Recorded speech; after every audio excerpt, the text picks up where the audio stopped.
Have you ever noticed that government politicians tend to be very short-sighted and focused on the short term? Let's see why. Let's begin with an economics question, or puzzle. You're probably all familiar with the saying, you can't take it with you when you die. So, should a private owner of a natural resource like a forest, should they clear-cut the forest before they die in order to maximize their consumption stream? Let's assume that the owner has no children or other bequest motive. True or false? Take a minute to think about this question. Will the owner of a natural resource like a forest want to cut the forest down and have a big party before they die? Again, assume they have no reason to save for the future, no children. The answer is false. The owner can sell the forest. As a result, the owner of a forest has an incentive to continue to seed the forest, even if the seeds planted today won't produce trees until after the owner is long dead. Why? Because this will make the forest more valuable to the person who buys it. And the same idea applies to any long-lived productive asset. This is really a beautiful idea. It's precisely the fact that the forest is privately owned that gives the owner an incentive to take into account how other people value the forest. Now, with this idea in mind, let's think about politicians. Can a politician sell his office the way a landowner can sell land? No. Typically, a politician can't even give his office to his children or her children. Are there any exceptions? Sure. In some cases, a politician might help to get his sons or daughters into politics. Think the Bushes or the Kennedys. But in general, politicians cannot sell their office or give it to their children. As a result, a politician is likely to have myopia, an excessive focus on present benefits at the expense of ignored future costs. Let's give an example. Suppose there are two policies. One has modest costs now, but big future benefits. The other has modest benefits now, but big future costs. Which policy will politicians prefer?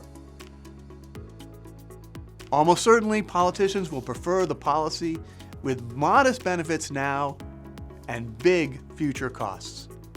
Here's an example, one we're all sadly too familiar with. Preparing for a pandemic. Preparing for a pandemic means modest costs now, but big future benefits. But who will get those big future benefits? Probably not the politician who imposed the modest costs now, but some future politician will benefit. The future is a kind of commons, and thus we get the tragedy of the commons.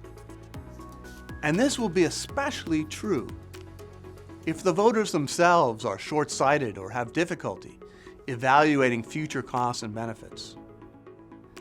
Voters, for example, they typically reward politicians for responding to a crisis, not for avoiding a crisis. More generally, politicians tend to kick the can down the road until the crisis hits. Let's give some examples. Deficit financing, either with tax cuts or spending increases. This has benefits now, but costs later.